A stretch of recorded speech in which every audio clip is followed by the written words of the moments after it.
తెలంగాణలో మనం 2 ఏళ్ల పరిపాలన ముగిసినది చూసాం. అయితే 2 ఏళ్ల నుంచి కూడా అపోజిషన్ నుంచి దూషించే మాటలు ఏంటంటే, ఇప్పటివరకు కేసీఆర్ అసెంబ్లీకి రావడమే కాదు, మీడియాకు కూడా కనిపియకుండా పోయిండు అని చెప్పేసి. మరి చూస్తుండగానే సండే రోజు బీఆర్ఎస్ భవన్‌లోని మన కేసీఆర్ అయితే హాజరవ్వడం జరిగింది. మరి ఇప్పటి నుంచైనా కేసీఆర్ రంగంలో దిగినట్టే అంటారా?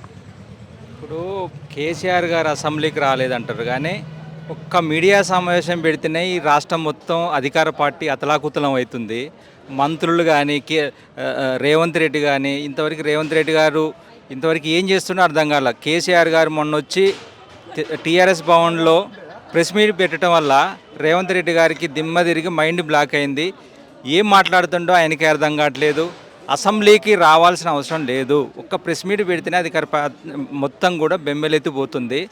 అసెంబ్లీకి వస్తే రేవంత్ రెడ్డి ఇక కేసీఆర్ దాటికి తట్టుకోలేడు అనేది మా అభిప్రాయము. ఈ తెలంగాణ రాష్ట్రం సాధించిన కేసీఆర్ గారు ఈ తెలంగాణని 10 సంవత్సరాలు అన్ని రకాలుగా అభివృద్ధి చేస్తే ఆ అభివృద్ధిని రేవంత్ రెడ్డి గారు ఆంధ్ర తొత్తైన చంద్రబాబు నాయుడుకి తాకట్టు పెట్టి పలు రకాలుగా కేసీఆర్ గారు అసెంబ్లీకి రావట్లేదు అది ఇది అనే బదనం చేస్తుండు. అసెంబ్లీకి వస్తే రేపు ఖచ్చితంగా నీళ్ళ సమస్యల మీద మాట్లాడతాడు. మంచి ఒక బంగారు తెలంగాణగా రూపుదిద్దుకున్న తెలంగాణని రేవంత్ రెడ్డి వచ్చి ఈ 2 సంవత్సరాల్లో అన్ని రంగాల్లో కూడా భ్రష్టు పట్టించండు. ఈ రాబోయే రోజుల్లో కేసీఆర్ దాటికి రేవంత్ రెడ్డి తట్టుకోవడానికి మా అభిప్రాయం. అంటే ఎలక్షన్స్‌లో కూడా అనుకున్న స్థాయిలో విజయం సాధించలేకపోయింది కదా! మరి దాని వెనకాల ఉన్న కారణాలు ఏముండొచ్చు?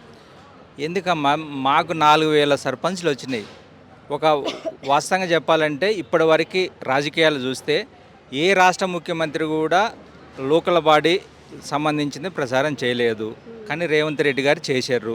చేసినప్పటికీ ఎప్పుడైనా ఏ పార్టీకైనా ఇప్పుడు మా టీఆర్ఎస్ గవర్నమెంట్లో లోకల్ బాడీలో సర్పంచ్ ఎలక్షన్లో 80-90% వచ్చినాయి. ప్రతిపక్షాల వాళ్ళకి 10% కూడా రాల. ఈరోజు మాకు 60 వచ్చినాయి, వాళ్ళకి 60% వచ్చినాయి, మాకు 40% వచ్చినాయి. రాబోయే గవర్నమెంటు స్పష్టంగా బీఆర్ఎస్ గవర్నమెంటే కేసీఆర్ నాయకత్వంలో మళ్ళొక్కసారి ఈ రాష్ట్రంలో ముఖ్యమంత్రి కేసీఆర్ గారు కాబోతుండు. అంటే జీహెచ్ఎంసీ ఎలక్షన్స్ కూడా రాబోతున్నాయి కదా ఫిబ్రవరిలో. మరి ఎవరికి అనుకూలంగా వచ్చే అవకాశం ఉందంటారు? ఈ రాష్ట్రంలో హైదరాబాద్ని అన్ని రంగాలుగా అభివృద్ధి చేసింది కేసీఆర్ గారు, కేటీఆర్ గారు అన్న సంగతి ఈ ప్రపంచానికి, రాష్ట్రానికి, అన్ని రాష్ట్రాల్లో ఉన్న అందరికీ తెలుసు. ఎందుకంటే దాన్ని సపరేట్గా చెప్పాల్సిన అవసరం లేదు. ఎందుకంటే మొన్న జరిగిన అసెంబ్లీ ఎన్నికల్లో కూడా హైదరాబాద్ గ్రేటర్ ప్రజలు కూడా మొత్తం కూడా బీఆర్ఎస్కే పట్టం కట్టారు.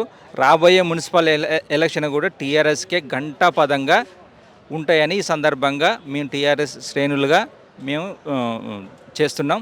ఖచ్చితంగా గెలిపించుకుంటాం కూడా.